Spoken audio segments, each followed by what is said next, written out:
Hey folks, happy Wednesday. We continue our November prayer calendar, and the month of November is, of course, Thanksgiving is our word. My apologies that this is out a little bit later than it usually is. We will chalk that up to operator error.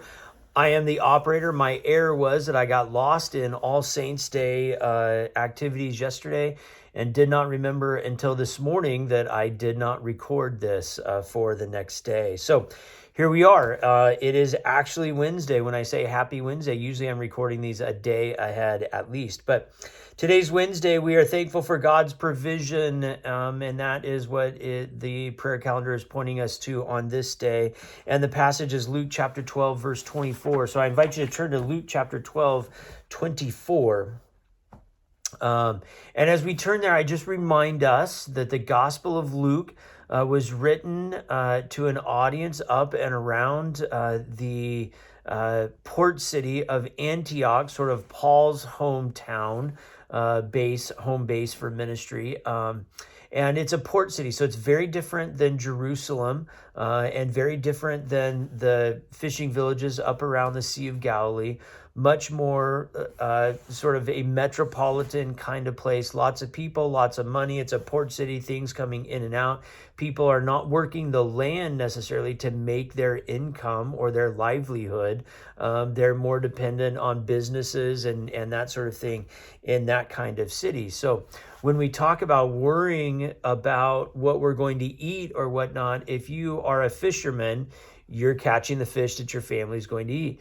If you are a farmer, you're farming the food that your family is going to eat. But if you're living in a place like Antioch, you're making money at some kind of business, then you're going to the market and you're buying that food. It's a different kind of worry for the provision. And so the people of Luke chapter 12, 24, it says this: "Consider the ravens, they neither sow nor reap, they have neither storehouse nor barn, and yet God feeds them. Of how much more value are you than the birds?" And so a fisherman has fish that's preserved to eat. A farmer has grain that's preserved to eat. But when you're working in a place like Antioch, it is different. You don't have storehouses, you don't have barns.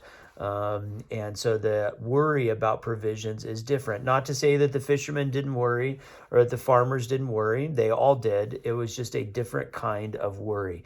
And so what is your worry about in terms of God's provisions?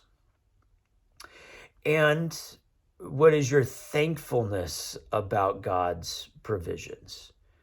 How is it that you are sharing your thankfulness in this season about God's provisions? I know certainly when I think about my life, there are plenty of people out there who have much more than I have.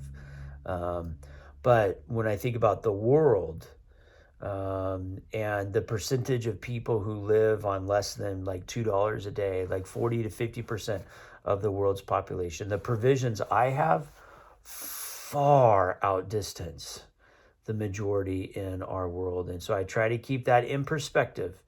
Others have more. I would like to have more of some things, sometimes, certainly. Do I have enough, and do I have an abundance compared to most people in our world?